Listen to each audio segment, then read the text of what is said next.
Bonjour, je suis très heureux de vous accueillir au Club Apple. Vous savez, Club Apple, c'est beaucoup de choses. C'est d'abord une immense passion pour les gens qui s'occupent de nos produits et ceux qui, surtout, les utilisent.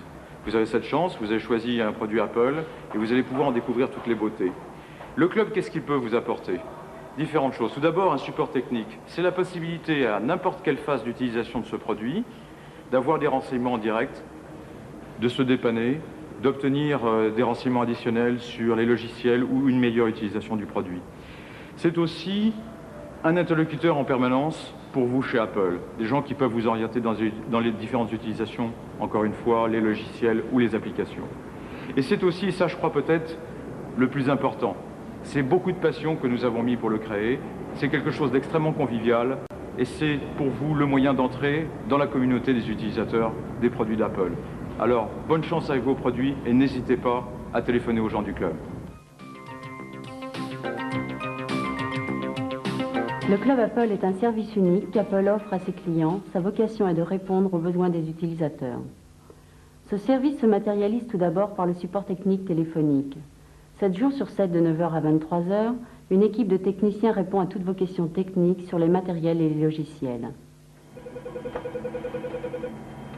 Apple Support Technique, bonjour. Non, je pense pas. Nous sommes ici dans la salle du support technique d'Apple France. C'est de cet endroit que nous traitons tous les appels qui sont écoulés donc entre 9h et 23h tous les jours. Et ce sont des appels qui nous parviennent des utilisateurs des machines Apple. Chaque opérateur dispose sur son bureau des machines et des appareillages nécessaires à effectuer les essais et bien entendu de la documentation qui l'aide à répondre aux questions. Nous possédons aussi toutes les machines qu'Apple a fabriquées de façon à pouvoir nous adapter au parc installé ainsi que des logiciels multiples qui tournent sur les machines.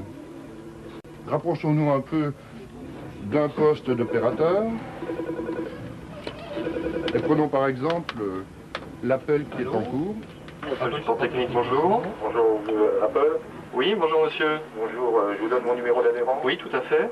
Alors, c'est le 866 866 428 428 770. 770. Voilà. Quelle est votre question, monsieur? Voilà, je vous appelle, je viens de faire l'acquisition d'un Apple IIc et d'une Image Writer 2. Oui. Et sous Apple Watch, je voulais savoir s'il était normal que l'accent circonflexe, notamment, se trouve décalé par rapport à la lettre. Oui, tout à fait. Sur votre écran, l'accent est décalé, est à gauche de la lettre, mais sur l'imprimante, tout sera normal. Hein. D'accord, donc c'est tout à fait normal que ça apparaisse comme ça. Tout à fait. Bien, bah, je vous remercie. Je vous en prie. Au revoir. Bonne journée. Voilà. Merci de venir. Au revoir. Sur Apple Expo, les visiteurs ont pu en temps réel d'ailleurs assister à ce genre d'échange qui est pour nous notre activité journalière. Alors, ce qu'on va faire, donc, c'est qu'on peut vous donner, et puis je vous rappellerai, donc, sur une fin de matinée, ou au début d'après-midi. Nous recevons et nous traitons actuellement 2500 appels par jour. Fin de matinée. J'aimerais savoir quels sont les logiciels disponibles sur l'Unidis avant de me décider justement pour cet achat. Donc vous avez un Macintosh plus. Et vous avez un problème de quel ordre? Vous n'arrivez pas à charger des fiches? Fichiers multiplans. Pour vous donner une idée du débit du support technique, nous recevons et nous traitons actuellement 2500 appels par mois. Oui, et ces coordonnées, on a pu vous les fournir? Bon, les coordonnées, on n'a pas pu les fournir, mais on m'a donné simplement le nom de la société en question. En l'occurrence, c'est Eclipse Computer. l'association. Être membre du club, c'est la possibilité de recevoir l'écho des Apple, le journal du club. Cela signifie être informé régulièrement de toutes les nouveautés en matière de logiciels et de matériel. Bon, Apple News Hard. Alors au niveau des Apple News Hard, j'ai un problème parce qu'on a annoncé LaserWriter Plus. Le produit n'est pas encore disponible, donc on attend que le produit soit sur le marché et on n'en parle pas. Ok. On est tous d'accord. De toute façon, il y a encore des mises au point, on n'a pas le prix. Ça peut pas passer cette fois-ci. Bon, alors j'ai eu une réflexion intéressante d'un adhérent. Il faudrait qu'on en tienne un peu compte. On a beaucoup d'articles sur Macintosh, pas assez sur l'Apple II. Il faudrait qu'on essaye de bosser un peu là-dessus. Hein? Mémoire vive, Brieux, tu peux nous en parler? Alors moi j'ai une autre réaction d'un adhérent, il demande à ce qu'on différencie un peu plus les articles Mac et les articles Apple II. C'est vrai qu'il y a, dans les derniers numéros, il n'y avait pas beaucoup d'articles Apple II, mais il faudrait qu'en plus on arrive à bien les distinguer, c'est-à-dire avec par exemple un petit dessin, je pense en début, de chaque rubrique. Ça serait peut-être pas mal de... Chaque article, pas chaque rubrique. Article, plutôt, oui.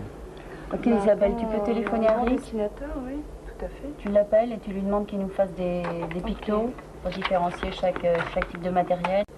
Bon, on a terminé avec ça, il n'y a pas trop de problème. Je vais vous donner tous les textes à relire.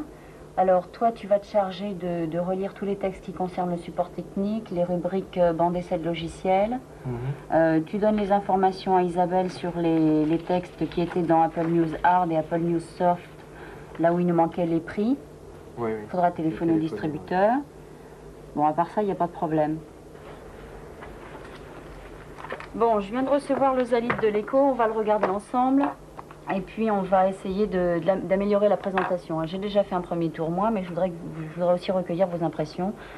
Peut-être que je vais vous laisser parler, d'ailleurs, après tout. Moi, j'ai déjà repéré des trucs, donc je peux les mettre en application, mais vous avez peut-être d'autres commentaires à faire. Donc, la première page, j'ai rien à en dire.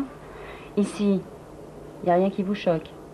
2 têtes de rubrique sur une même page, parce que c'est un peu plus aéré quand même dans le texte. Même chose pour les illustrations, moi je pense qu'on pourrait les séparer, ça serait plus... Oui, on peut rendre ça un peu plus homogène. Bon, allez, on tourne. Ouais, ici. pas d'illustration du tout, ça fait un texte beaucoup trop lourd et c'est pas très agréable à lire. Donc il faudrait mettre des illustrations, je sais pas, c'est des packages complets. C'est du hard, ça, c'est des périphériques, des choses comme ça. Donc bah, ça, on peut faire des photos. illustrations. Alors, moi je propose que quand on établit le sommaire à l'avance, on sait quel premier on va faire.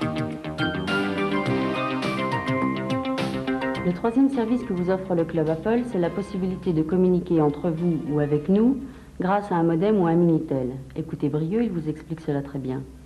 Avec un Macintosh ou un Apple IIe ou IIc, relié à un modem et à une ligne de téléphone, il vous faut également un logiciel de communication. Vous pouvez avoir accès à un des services du Club Apple qui s'appelle Calva Club, qui est un service de messagerie électronique du club. Ce service de messagerie vous propose d'abord la possibilité d'envoyer ou de recevoir des messages des adhérents ou du club. Avec des commandes très simples, on peut lire des messages qu'on reçoit, donc. On peut également envoyer des messages, soit au club, soit à d'autres adhérents en consultant l'annuaire des adhérents. On a également la possibilité de consulter les annonces qui sont données par le Club Apple. Ces annonces donnent les dernières nouveautés, les dernières activités du club. Les forums, en fait, c'est une sorte de messagerie, mais au lieu d'envoyer des messages à un adhérent, vous vous adressez à tous les adhérents. C'est-à-dire que c'est une messagerie, une espèce d'immense panneau d'affichage consultable par tout le monde. Donc, par exemple, il y a un forum Macintosh, un forum Apple II, Apple III, un forum médical pour tout ce qui concerne les professions médicales, un forum évidemment télématique, puisque c'est un service télématique, mais il y a également ludotique, tout ce qui concerne les jeux, éducation et bourse. Comme autre service, il y a la bibliothèque de téléchargement de logiciels qui vous permet de chez vous d'importer des logiciels. Alors, ces logiciels sont des logiciels domaine public, c'est-à-dire qu'ils font partie de la bibliothèque de logiciels du club. C'est une bibliothèque d'origine en général américaine. Des petits programmes qui sont des utilitaires, des accessoires de bureau, des petits programmes qui donnent plein d'idées sur l'informatique.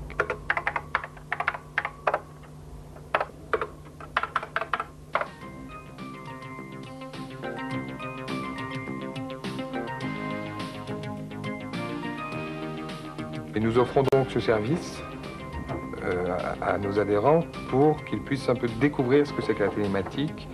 Ceci d'une façon simple, agréable et peu onéreuse.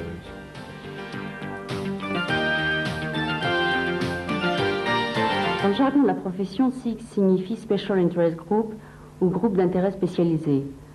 Ces groupes se réunissent entre individus de même profession ou encore entre passionnés. Leur but est de créer un courant d'échange ou de mettre l'expérience de chacun au profit de la communauté. Avec l'actualité, puisqu'on venait d'annoncer Macintosh Plus. C'est-à-dire si vous, un jour, vous venez me voir en me disant « je veux créer un SIG », on étudie avec vous les possibilités de la création de ce SIG. Il faut néanmoins, pour que ça marche, que vous soyez un nombre suffisant d'individus pour pouvoir animer les débats. On a déjà créé le SIG médical. Bon, c'est un SIG qui marche très bien, néanmoins il fonctionne un petit peu différemment des autres SIG dans la mesure où il n'y a pas de réunion régulière. Le président du SIG est le Dr Heisenberg, quelqu'un qui est très efficace et très dynamique et qui essaye de collecter un maximum d'informations sur les produits, sur les logiciels, qui réalise un bulletin qui s'appelle la lettre d'informatologue. Franchement que c'est intéressant justement les SIG pour présenter aux médecins justement des choses qui s'adressent véritablement à eux. Il y a un point qui serait intéressant justement, c'est de pouvoir créer en province des soucis ou tout au moins quelque chose, des structures où on puisse se réunir, nous médecins en province, parce qu'on ne peut pas venir à Paris. Mais je veux dire, comme ça je pense que vous pouvez nous aider. Et moi je connais déjà pas mal de médecins qui pourraient déjà dans la région de l'Ouest se réunir.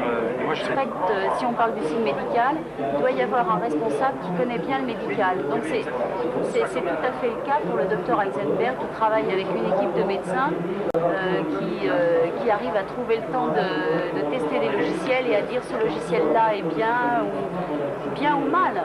Mais ce logiciel fait ça, il peut répondre à certains critères d'utilisation. En fonction de certains critères bien précis.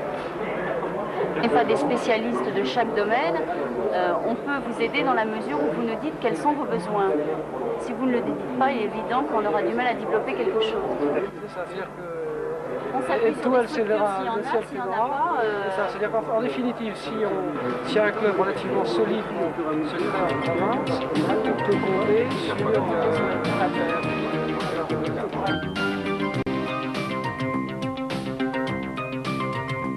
Et pour terminer, nous vous montrons une séquence sur la boutique Apple qui a été tournée lors d'Apple Expo.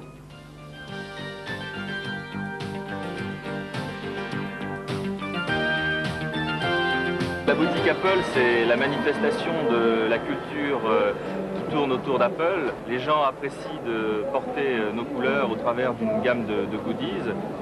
Cette gamme de goodies, elle comporte des t-shirts, des blousons, des joggings, des serviettes de bain. Mais elle comporte également toute une série d'accessoires de bureau utilisés dans le cadre professionnel. Alors ces goodies peuvent être donc commandés par correspondance par les membres du Club Apple ou à l'occasion d'Apple Expo à la boutique qui est un lieu très fréquenté.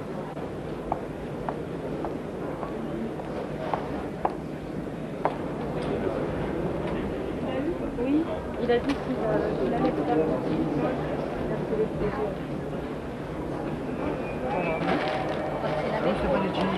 C'est peut-être un peu grand pour toi. Hein.